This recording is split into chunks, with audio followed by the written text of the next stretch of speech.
Oke teman-teman, perkenalkan nama saya Dikasman Dr. Nungse, NIM 22110083.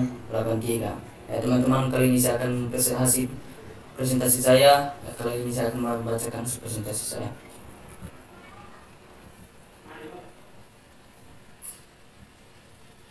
Yang pertama, definisi bisnis. Proses bisnis adalah sebuah rantai aktivitas berulang yang berhubungan secara logis, yang berhubungan sumber daya perusahaan untuk mengelola proyek atau fisik atau mental dengan tujuan untuk mencapai produk atau hasil yang terukur dan telah ditentukan untuk pelanggan internal maupun eksternal. Yang kedua, klarifikasi proses bisnis menurut TOP. Yang pertama, proses utama, primary purchase, proses yang menghasilkan nilai-nilai dari penerimaan material dari supplier sampai aktivitas ke pelanggan.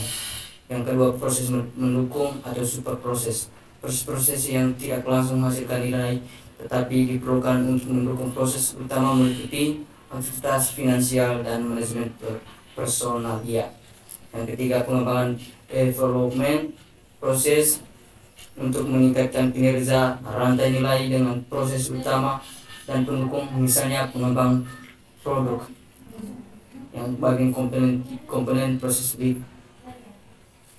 komponen utama proses bisnis. Pertama, tujuan yang jelas. Dua, adanya masukan. Tiga, adanya keluaran. Tiga, menggunakan resources.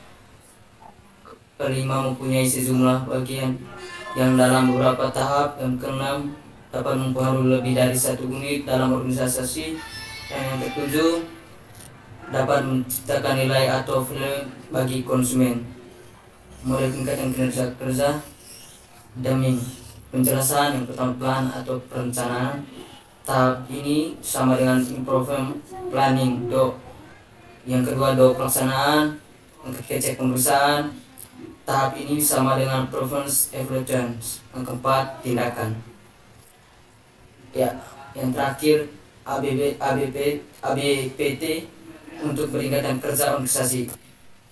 Pendukung kinerja, pengukuran kinerja diidentifikasi sebagai proses untuk mengkuantifikasi efisiensi dan efektivitas dari suatu tindakan yang telah dilakukan. Tujuan pengukuran kerja mengidentifikasi proses atau area yang perlu tingkatkan. Yang kedua, memberikan gambaran perkembangan dari waktu ke waktu yang disebut tren kinerja. Yang ketiga, membandingkan tingkat kinerja suatu perusahaan dengan perusahaan lain. Yang keempat, menilai apakah proyek peningkatan yang dimulai atau telah selesai memang benar-benar atau akan membawa hasil. Yang terakhir, mengevaluasi alat peningkatan yang harus digunakan di masa depan. Terima kasih. Ya teman-teman, itu saja hasil presentasi saya dan terima kasih.